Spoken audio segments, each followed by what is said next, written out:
Bueno, esto es del formato de Cineforum. Bueno, yo cuando era jovencito, y ustedes alguno también lo recordarán, era un formato que se hacía muy habitualmente, sobre todo en los cineclubs. Aquí hubo un cineclub, el Cineclub Benidorm, que yo tuve la fortuna de pertenecer a él. Y ahora, bueno, pues yo ya he perdido el rastro, pero me parece una idea estupenda, aunque hoy no va a ser un cineforum normal, no va a ser un cineforum en el que habitualmente se habla sobre la película, sobre los actores, sobre el director, sobre el estilo de la época cinematográfica, etc. Hoy vamos a hablar algo de esto, pero hoy los protagonistas son los submarinistas. Hoy esta película no es de estreno. Hablando al mediodía con un amigo me decía, me la sé de memoria, y yo, toma yo. Sí, la última vez que la he visto hace 3 meses, porque con esta película lo que me pasa es que pones la tele y siempre hay un canal, y como tengas el Movistar, eso ya es tal, siempre hay un canal que está la caza al octubre rojo, y yo me engancho. Da igual que sea ya casi al final, o que sea al principio cuando están en la bahía de Poliarny, creo que es, dice, cerca de Murmansk, que ni es Poliarny ni es Murmansk, claro, el cine tiene esto, ¿verdad? Pero bueno, yo creo que solamente la escena del principio, que Sean Connery está, bueno, cuando dice la hora, bueno, pues ya vale la pena ver la película. Bueno, lo que les digo, va a presentar Antonio Sivera, es periodista y comunicador, especializado en divulgación cultural y cinematográfica. Bueno, cine es cultura. Conocido por su colaboración habitual en el programa de Onda Cero Marina Baixa, que si no recuerdo mal es Ningún Viernes sin Cine. Muy bien. A lo largo de los años se ha consolidado como una de las voces referencia para los aficionados al cine de la comarca, gracias a su capacidad para combinar rigor informativo, conocimiento histórico y una forma cercana de comunicar. A través de espacios como Ni un Viernes sin Cine y otras secciones dedicadas al séptimo arte, Sivera analiza estrenos, repasa grandes clásicos, recupera anécdotas de la historia del cine y acerca al oyente a las principales novedades de la industria audiovisual.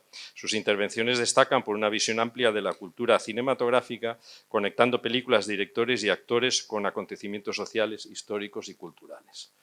Su trayectoria como divulgador le ha permitido convertirse en un colaborador habitual y reconocido dentro de la programación local de Onda Cero, aportando contenidos que van más allá de la simple crítica cinematográfica. Con un estilo ameno y didáctico, Antonio Sivera contribuye a fomentar el interés por la cultura y el cine entre públicos de todas las edades, convirtiendo cada intervención radiofónica en una oportunidad para descubrir nuevas historias, revisitar grandes obras y reflexionar sobre la influencia del audiovisual en la sociedad contemporánea. Bueno, yo creo que Antonio Sivera es ampliamente conocido por ustedes porque la trayectoria no es solamente Onda Cero, la cosa viene de atrás. Si Antonio Sivera hubiera estado en Madrid, pues probablemente, bueno, para mí está Alfonso Sánchez, que lo recordamos todos de pequeño, después Carlos Pumares, el gran Carlos Pumares, en Polvo de Estrellas de Antena 3, ¿verdad? Y Antonio Sivera. Bueno, como Antonio Sivera no lo va a hacer y ellos mismos tampoco lo deben hacer, a mí me toca presentarles también a los dos submarinistas que nos acompañan esta tarde y que, bueno, pues van a hablarnos de la película, pero van a hablar sobre todo de la vida del submarinista, porque claro, vamos a ver, prestar servicio en un submarino, pues no es como trabajar en el McDonald's, ¿qué quiere que les diga? Es algo que se pueden imaginar que es difícil, que tiene necesidad de una vocación y que tienen que tener un temple especial y unas características muy especiales, como personas, como seres humanos sobre todo, aparte de tener una formación excepcional.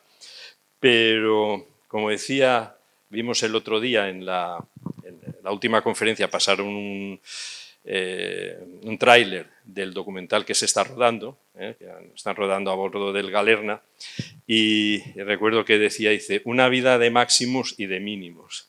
Y decía, ver sin ser vistos y escuchar sin ser escuchados. Muy bien. Pues vamos allá. José Ángel Pita Ortega. José Ángel Pita Ortega es capitán de fragata, nació en Las Palmas el 24 de octubre del 75, ingresa en la Escuela Naval Militar en el año 1995 y obtiene el empleo de alférez de navío en el año 2000. Asciende posteriormente a teniente de navío en 2003, a capitán de corbeta en 2013 y a capitán de fragata en 2020. Está casado y tiene 3 hijos. A lo largo de su carrera ha desempeñado diversos destinos, tanto en mar como en tierra, y ha estado embarcado en la fragata Baleares, en los submarinos Tramontana, Marsopa, Siroco y Galerna. Ahí es nada. Y ha ejercido como segundo comandante en el patrullero de altura Tarifa, en el submarino Galerna. Asimismo, ha ejercido el mando de transporte ligero Martín Posadillo. Entre sus destinos en tierra destacan su paso por la sección de logística operativa de la División de Operaciones de Estado Mayor de la Armada, la sección de planes de Estado Mayor de la Fuerza de Acción Marítima, el Departamento de Política de Seguridad y Defensa Estrategia en la Escuela Superior de las Fuerzas Armadas y la sección de lecciones aprendidas del Cuartel General del Mando Conjunto de la OTAN en Nápoles. No digo las siglas porque estaría toda la tarde, pero me ha gustado eso de la sección de lecciones aprendidas. Está bien ese nombre. Después nos cuentas qué es. Desde agosto del 24 es jefe del servicio de adiestramiento de la flotilla de submarinos. Ha participado en diversas comisiones, entre las que destacan su despliegue en el cuartel general de la operación Euronaformet, Sofía, en Roma, y su participación en la campaña antártica a bordo del buque de investigación oceanográfica de la Armada, Hespérides. El capitán de fragata Pita es diplomado de Estado Mayor de las Fuerzas Armadas y además posee un máster universitario en Política de Defensa y Seguridad Internacional por la Universidad Complutense de Madrid. Y como hemos dicho, está casado con Pilar, que no nos acompaña esta tarde, y tiene 3 hijos. Y ahora, si me permiten, les diré que le acompaña el suboficial mayor Salvador Madrid Díaz, que nació en Cartagena, tierras submarinos, el 23 de septiembre de 1966. Ingresó en la Armada en el CIM de Cádiz en el año 85 como marinero especialista. CIM quiere decir Centro de Instrucción de Marinería. En el año 1991 ingresó en la Escuela de Suboficiales para realizar el curso de acceso a la citada escala, recibiendo el despacho de sargento en el año 93. A lo largo de su carrera ha desempeñado destinos tanto en la mar como en tierra y ha estado embarcado en la corbeta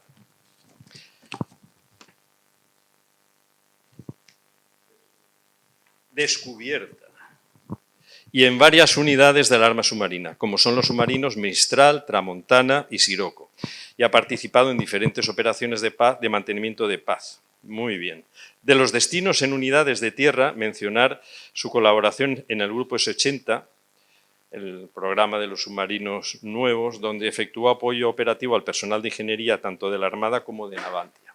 Ha pertenecido a la dotación de pruebas del submarino Isaac Peral, el S-81, participando activamente en la realización de procedimientos operativos y en la verificación de requisitos de contrato mediante las pruebas de puerto y de mar. Siendo su especialidad fundamental mecánica, posee la aptitud de submarinos, así como la de aprovisionamiento y la de instalaciones frigoríficas. Está en posesión de 10 condecoraciones entre nacionales y organismos internacionales. Y está casado con Carmen y es padre de 2 niños, de 2 hijos. Y le cedo el micrófono a Antonio Sivera, que ya tenemos ganas de empezar. Vale, muchas gracias. Vamos a ver. En el programa yo ya he hablado un poco sobre el cine de submarinos, su historia, su trayectoria y sus hitos más o menos más importantes. Para mí también es un placer poder participar en estas jornadas de la mar, porque de alguna manera me permiten recordar que yo también pertenecía a la Marina, aunque solo 18 meses, que fue el tiempo de mi servicio militar en San Fernando, en Cádiz. Bien, así que pasamos directamente a la película, La caza del octubre rojo. Perdón. Hay 3 nombres que son fundamentales para la consecución de esta película. El primero de ellos es Tom Clancy, que es el autor de la novela. Tom Clancy fue un escritor norteamericano, fallecido en 2013, que realmente fue muy popular porque vendió millones de ejemplares de sus libros, sobre todo los relacionados con el personaje de Jack Ryan, que él creó en La caza del Octubre Rojo, precisamente. Y fue una novela de la que se vendieron millones de ejemplares. Tom Clancy, conocido también por sus ideas ultraconservadoras, pues no dejaba de manifestar esas ideas a través de los personajes y las situaciones de sus novelas. Lo que ocurre es que luego, al pasar esas novelas al cine, que fueron prácticamente todas, esos mensajes, esos posicionamientos quedaron bastante difuminados en beneficio de la acción y de la vertiente más humana de los personajes. La otra persona muy relacionada con esta película, fundamental, es su director, John McTiernan. En su momento, en los años 90, John McTiernan fue considerado el renovador del cine de acción norteamericano. Películas como La jungla de cristal, con Bruce Willis, o Depredador, con Arnold Schwarzenegger, fueron sus dos éxitos de partida más importantes, que un éxito y un prestigio que luego revalidó en La caza del Octubre Rojo. Tuvo mala suerte John McTiernan, tuvo problemas con la justicia por un tema de escuchas ilegales, pasó 10 meses en la cárcel y a su regreso pues su carrera ya no fue la misma. Siguió dirigiendo hasta 2003, pero ya a partir de ahí su imagen, su trabajo se difumina. Y hay una tercera persona que también es fundamental para esta película. Es el productor Mace Neufeld. Mace Neufeld fue, digamos, designado por el productor mayor, que era Jerry Bruckheimer, para que se encargara de organizar la película. Mace Neufeld tenía, digamos, muchos contactos con el Pentágono, con la oficina que se relacionaba con la gente de Hollywood y con los proyectos que a esa oficina llegaban. Y presentó el proyecto cinematográfico de La caza del Octubre Rojo, que entusiasmó a los de la oficina, hasta el punto de que le organizaron una especie de crucero en un submarino nuclear de la Armada Americana, y luego él contaba que en esa travesía, como invitado, pues hasta persiguieron durante algún tiempo a un submarino ruso, y contaba que era muy fácil localizar a los submarinos rusos porque en su navegación emitían un sonido que era prácticamente el mismo que el de un camión de la basura. Y claro, La caza del Octubre Rojo, a pesar de que tenía el visto bueno del Pentágono, de sus oficinas relacionadas con el cine, no dejó de tener una serie de sugerencias y peticiones, un total de 3 folios, en los que se pedía, pues, por ejemplo, que el personaje del capitán Ramius, el capitán del submarino soviético, se le anulara lo máximo posible la vertiente política de su actuación y se centrara sobre todo en el aspecto personal y humano de su trayectoria. Y también habían peticiones muy concretas sobre la utilización de términos, de terminología técnica, a fin de que el público más variado pudiera ser accesible a ese lenguaje sin perderse en esa jerga técnica.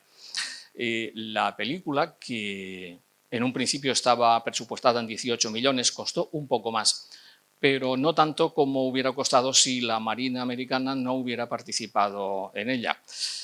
Fue un rodaje breve, un rodaje sin complicaciones, prácticamente en Estados Unidos, en distintas localizaciones, algunas muy breves en Europa, pero prácticamente no tienen mucha importancia. La película fue realmente un rotundo éxito. Cuando en la Paramount, la compañía productora, pues tampoco tenía mucha fe en una película de submarinos en un momento en que no era un género realmente popular. Pero, sin embargo, la película fue un éxito. Solo en cines recaudó 200 millones de dólares y se colocó en el 6º puesto de las películas más vistas de 1990. Luego, a los pocos meses, cuando se editó en vídeo, la tirada inicial del vídeo fueron 400.000 copias, en las que se incluía un anuncio de reclutamiento militar que tuvo bastante éxito, bastante repercusión, y fue en este sentido pues una operación que satisfizo tanto a los productores de la película como al Pentágono, que la había en cierta manera patrocinado. Hasta aquí un poco lo que es la película. El argumento me imagino que ya lo conocen. Decir también que, por ejemplo, que Sean Connery no era la primera opción para interpretar al capitán Ramius. Se contactó con el actor alemán Klaus Maria Brandauer, que seguramente recordarán como el marido de Meryl Streep en Memorias de África. Pero Brandauer tenía ya compromisos previos y no pudo aceptar ese papel, que se recurrió a Sean Connery. En un principio Connery no lo tenía claro porque no le parecía creíble que la URSS en aquel momento fuera una ambiciosa potencia naval, pero cuando le pusieron un cheque sobre la mesa, Connery cambió de opinión, algo que era frecuente en la carrera de este actor. Así que hasta aquí un poco lo que es el entramado de la película. Luego, una vez finalizada la proyección, los aspectos técnicos, los aspectos, digamos, reales o ficticios de la película, pues serán analizados por los expertos, que de esta manera pues descubrirán qué es lo que hay de ficción y qué es lo que hay de realidad en las películas, incluso también en las de submarinos. Muchas gracias.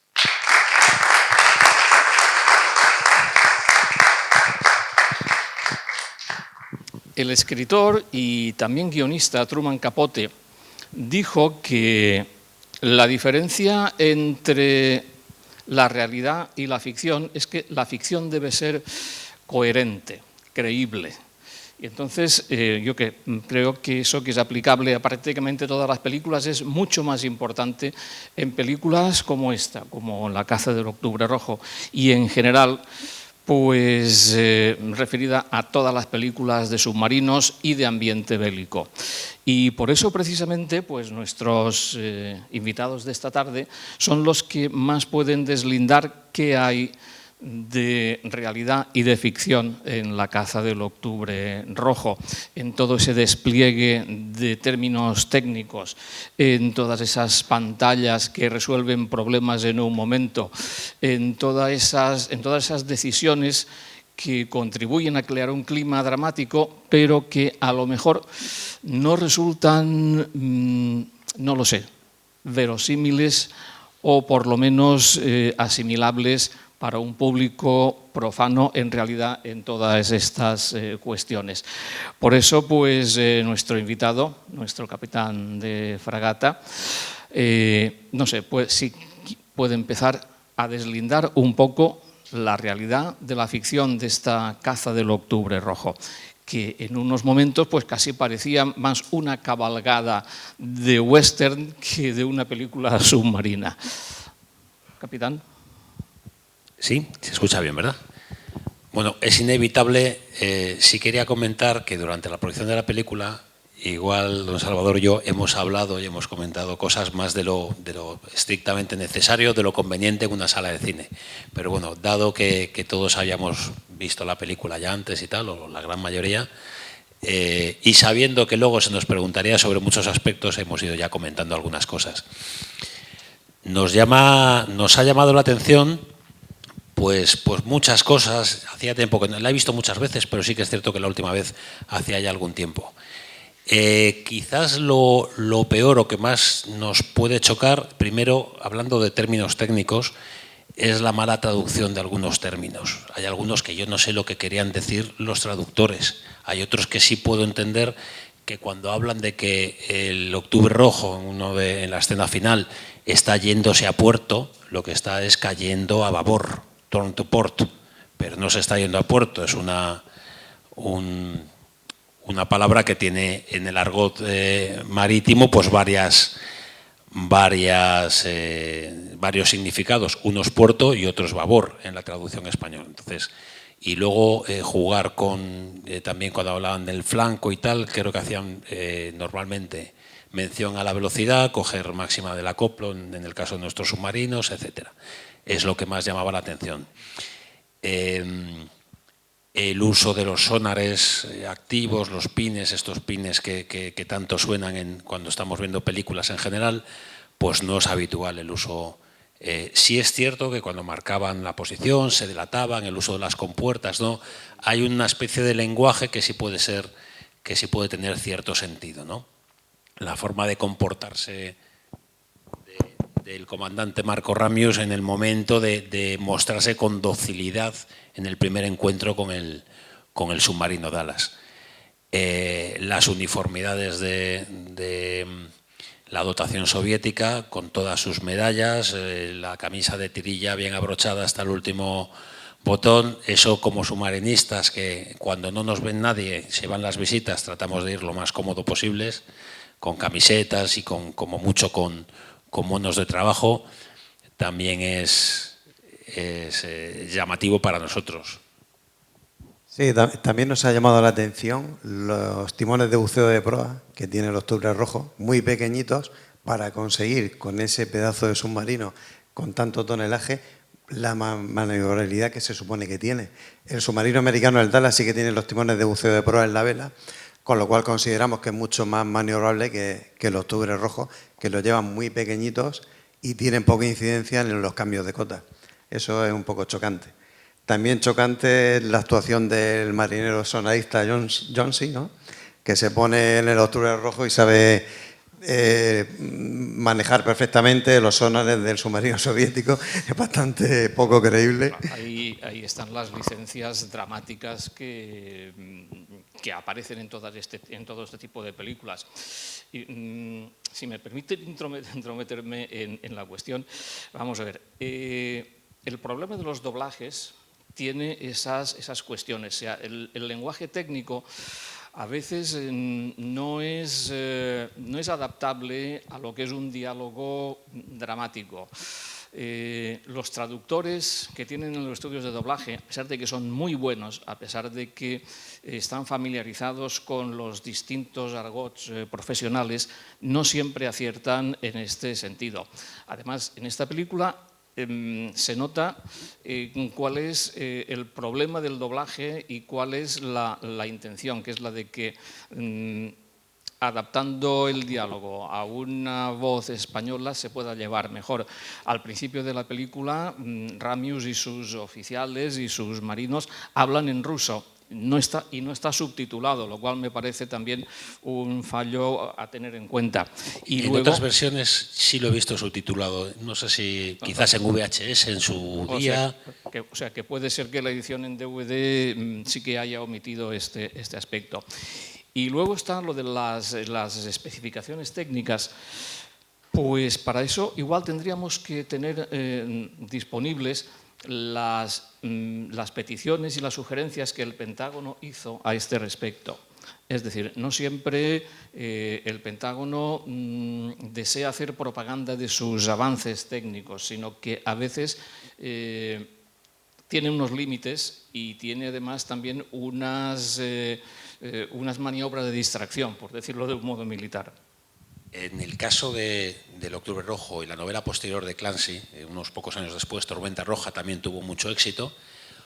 Hubo, por lo que he podido documentarme, he leído algo al respecto, he tratado de investigar un poco, hubo incluso una investigación por parte del Pentágono porque manejaba información muy detallada. Así que es cierto que él pudo demostrar que todo lo que tenía eran deducciones de información que estaba, no es como ahora con Internet, que podemos acceder prácticamente a todo disponible, pero jugando con fuentes abiertas, él consiguió llegar a deducciones y consiguió, digamos, desprenderse de las sospechas del Pentágono. Pero sí que es cierto que estas dos primeras novelas tienen una cantidad de detalles, sobre todo Tormenta Roja, en la que describe lo que puede ser un conflicto convencional entre la Unión Soviética, estamos hablando de los años 90, y de la OTAN, en concreto de los Estados Unidos, y llega mucho al detalle.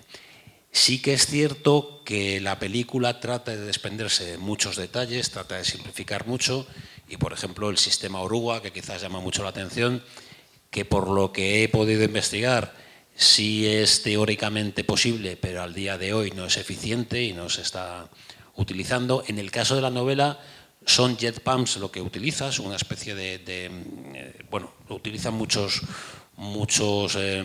efectivamente, sí. Son sistemas de bombas de agua y tal que actualmente, 30 años más tarde, sí están utilizando algunas unidades submarinas en algunas marinas extranjeras, creo que los Vanguard y los Virginia, etcétera. O sea que ahí sí que acertó también. A nosotros nos puede parecer un poco peliculero el uso del sistema oruga, y efectivamente es que Clancy no es lo que propone en su novela. Y en ese sentido, simplificando o haciendo un poco más atractivo algunas de las partes para el lenguaje cinematográfico y para hacer la película, pues ahí se pierde un poco de rigor, ¿no? Es que ahí es a donde iban las peticiones y las sugerencias del Pentágono.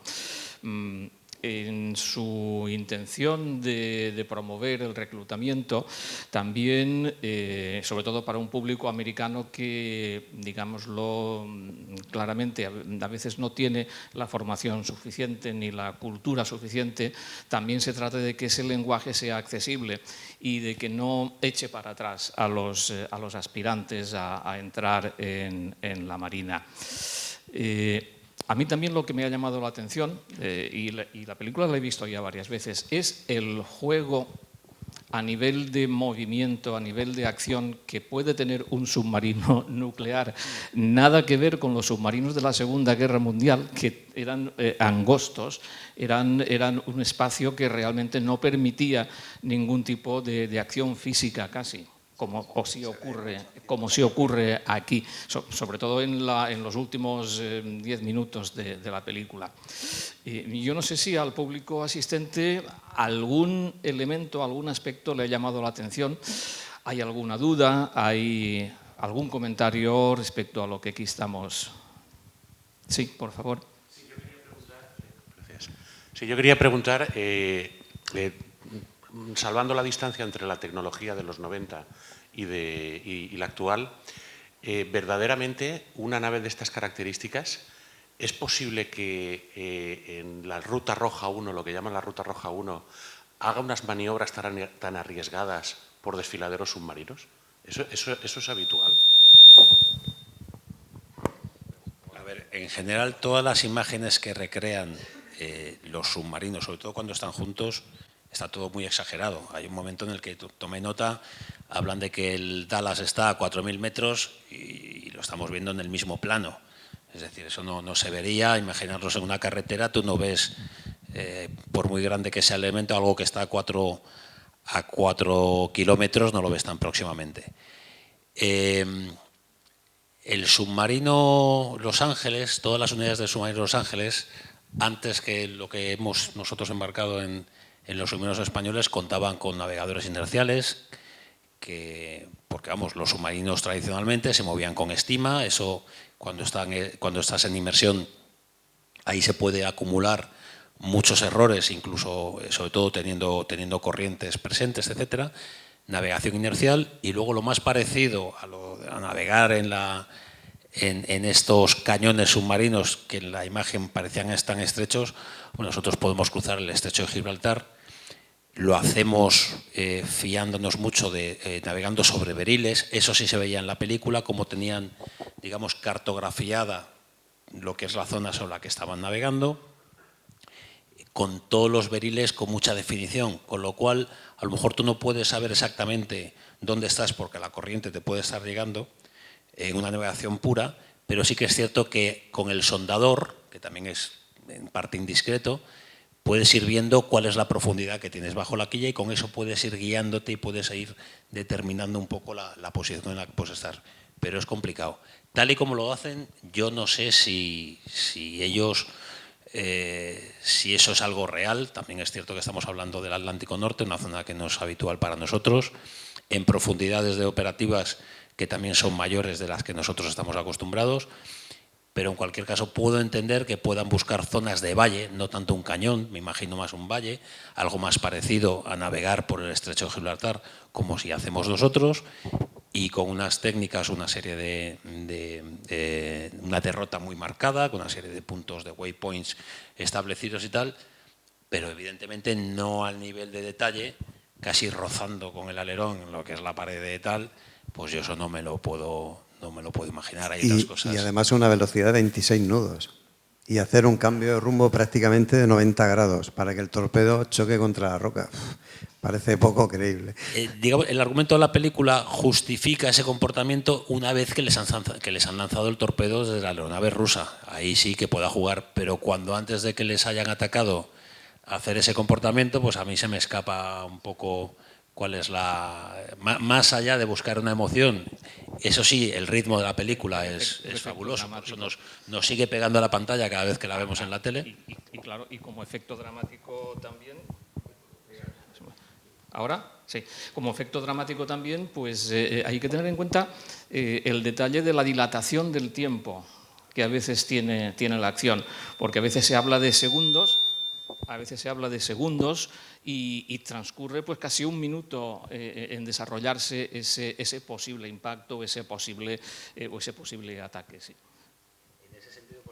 En ese sentido, también cuando se hacen comentarios por parte de algunos participantes de la película que no tienen ningún sentido salvo para explicarle al espectador lo que está pasando. No hay forma, lo estábamos comentando, no hay forma de oír que un helicóptero está lanzando un torpedo hasta que el torpedo lo escuchas con su propulsión o con su ataque, etcétera. Y alguna cosa más que ahora mismo no recuerdo, pero ese tipo de comentarios que están dirigidos al espectador, no a una situación real, no sería así. A mí me ha llamado la atención el papel del médico. Al principio lo he visto demasiado impertinente, que en nuestra Armada eso es impensable, que el médico pudiera tener ese nivel de impertinencia, pero que luego a Remio le ha venido muy bien. El médico ha seguido con su tele y le ha dicho, sí, efectivamente, sácame a la gente de aquí y Remio se ha beneficiado de esa impertinencia. Exactamente. Sí, hay que tener en cuenta... perdón, ¿había alguna pregunta? Sí. No, simplemente el detalle no el detalle, el tema base que es el desertor, la deserción. Es curioso que el tema del desertor soviético, militar, diplomático, escritor, científico, fue una figura que en el cine anticomunista de los años 40-50 en Estados Unidos fue muy recurrente, o sea, era el vehículo a través del cual se expresaba pues, la necesidad de la lucha anticomunista y el carácter intrínsecamente malvado del sistema al que algunos de estos desertores acudían. Luego, con la Guerra Fría, esto se reactivó y precisamente Tom Clancy en La caza del Octubre Rojo, y me imagino que en otras novelas, también lo recuperó. O sea, es un personaje que de alguna manera es imprescindible en este tipo de películas donde uno de los aspectos más esenciales es el contraste de sistemas de tipo político ideológico. Juan. Sí. Sí, en el año 90, un año después de la caída del muro, pues la última película de cierto éxito enfocada contemporáneamente con la Guerra Fría. Exacto, sí, porque la acción de la película se desarrolla en 1984 con la presidencia de Ronald Reagan, el punto, digamos, más álgido de la Guerra Fría. Sí, yo quería apuntar sobre la maniobrabilidad de los sumergibles que hemos visto, que parecía más bien que estábamos en una escena de Top Gun en el aire que en medio del mar. Después, el capítulo del tiempo. Aquí el tiempo para ellos les daba lo mismo. O sea, han subido a recoger al otro y enseguida han pillado al que iba por delante. O cuando les han puesto el submarino de rescate. O sea, unas incongruencias bestiales, pero sí, nos ha tenido pegados a la pantalla. Mi pregunta es, cuando hemos visto al final el tiroteo en el silo de misiles, ¿eso se parece algo a la realidad o volvemos a estar, como antes le he comentado, en viaje al fondo del mar? dentro de una semana veremos una película en la que sale una persona haciendo footing dentro de la sala de misiles, o sea que no solo da para... Yo no sé si esa escena, no creo que esté rodada, me extrañaría mucho que estuviera rodada en un submarino real. Yo he tenido la oportunidad de navegar a bordo de un submarino de clase Los Ángeles, precisamente. Me han tratado estupendamente, pero hay zonas del barco que no me han dejado visitar, evidentemente. Y alguna que me dejaron más allá de lo que yo esperaba, pero evidentemente ni me pude acercar ni siquiera a la zona de reactor, etcétera. Estaba perfectamente marcado, no yo solo como extranjero, sino gran parte de la dotación del barco hay un punto en el que no pueden seguir avanzando y esa zona está restringida. También pasa con la radio y con otras zonas, ¿no? Ya los silos de misiles me imagino que todavía más, con mayor razón. Por supuesto, la colaboración del Pentágono, o sea, la ayuda a las películas, también está muy tasada. Es decir, casi siempre lo que se permite son las escenas exteriores, las escenas que no tengan mucho detalle técnico de instalación, porque ahí también hay un cuidado y una prevención muy estricta sobre lo que se puede mostrar y lo que no. A partir de ahí todo está reconstruido en estudio y sobre todo, pues en muchos casos con un sentido de la imaginación y del sentido de la construcción dramática que se superpone a lo que debería ser una acción real más o menos creíble o más o menos adaptada a las circunstancias, claro. Sobre un apunte sobre la maniobrabilidad de los submarinos, que los hemos visto volar por debajo del agua, de la superficie. En el caso de la novela, el ataque final sobre el submarino Alfa se hace con una colisión, que eso sí es más fácil, porque si uno se dirige siempre a rumbo de la posición que está detectando de otra unidad y tiene velocidad suficiente, que los submarinos nucleares en eso no van sobrados. Y en el caso de la novela, más allá de un juego con un torpedo, que puede resultar un poco, sobre todo hay hasta 3 lanzamientos de torpedos en la escena final, que se me antoja un poco excesivo. Entonces, insisto, al final lo que hay es una colisión entre los dos submarinos, tratar de volar casi en paralelo, como se ve en alguna escena y tal, a distancias que son, y lo describen, mucho mayores de lo que se está viendo en la imagen. Entonces eso pues sí llama la atención. Ahora insisto, y lo estamos comentando aquí, el ritmo de la película pues hace que una película que hayamos visto en muchas ocasiones pues nos siga manteniendo pendientes de la pantalla. Bien, no sé si habrá alguna pregunta más, alguna duda, alguna cuestión. Yo preguntaría algo respecto de la posibilidad de que por medios aéreos o por medios o sea, de superficie, ¿el submarino es tan fácilmente detectable o puede pasar más desapercibido? O con, claro, el sonar, las sonoboyas que tiraban, porque lo localizan enseguida.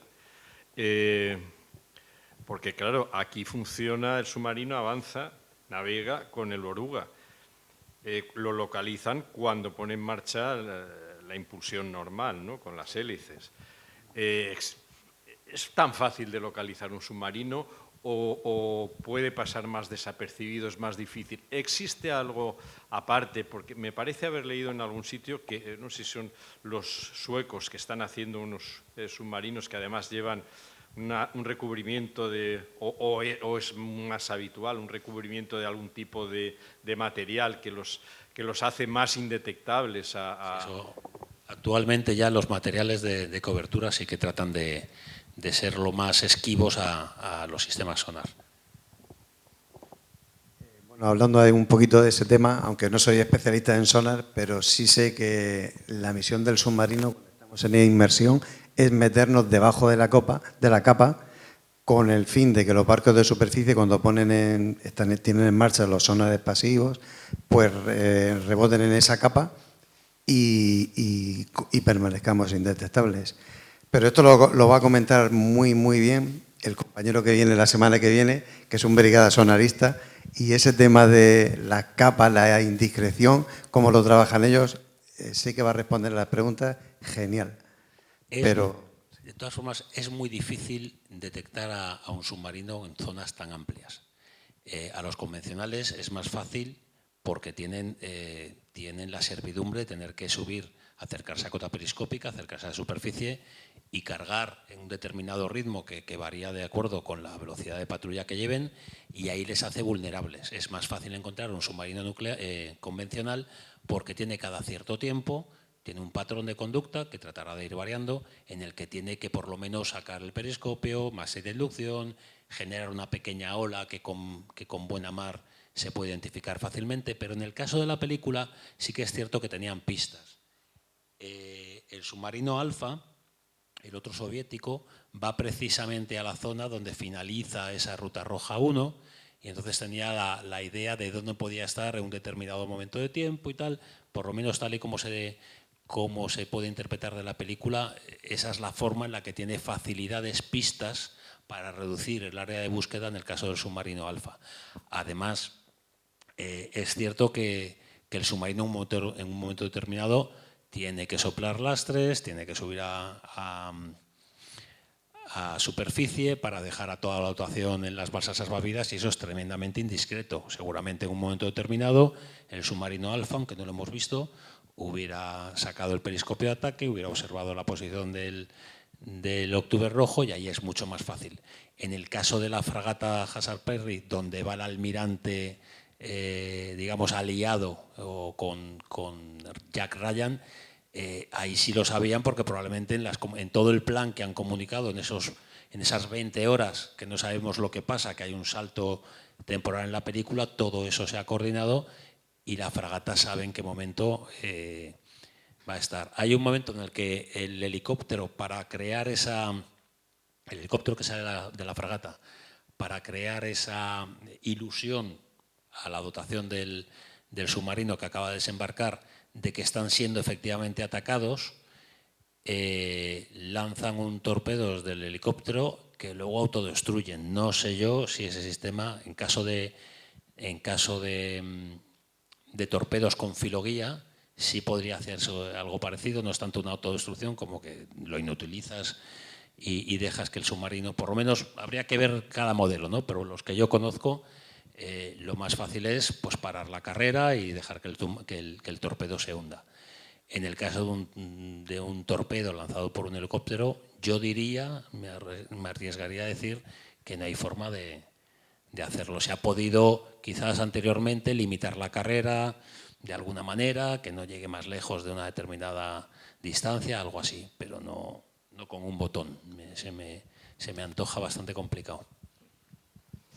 Bueno, pues yo creo que la película de la semana próxima, Marea Roja, va a tener menos enjundia técnica que esta, porque trata un tema también mucho más relacionado con los conflictos de autoridad, de disciplina, de mando.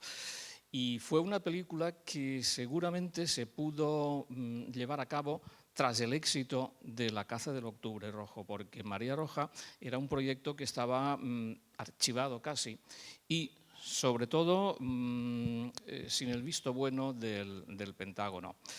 Y después de Marea Roja, y en la década de los 90 en general, el cine de submarinos conoció una revitalización, y no siempre como relato bélico o como exhibición de poderío tecnológico y militar.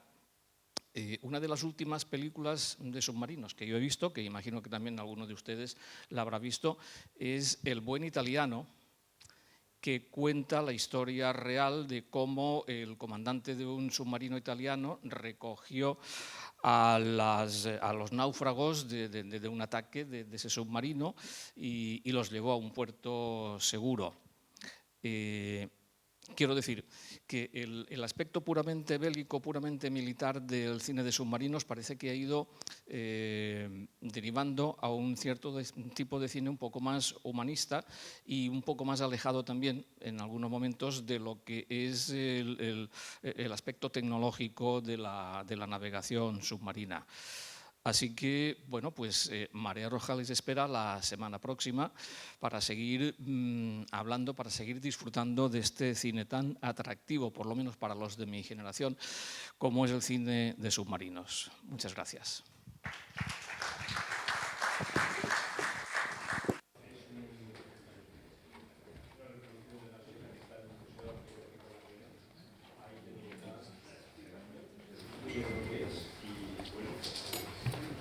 Muchas gracias.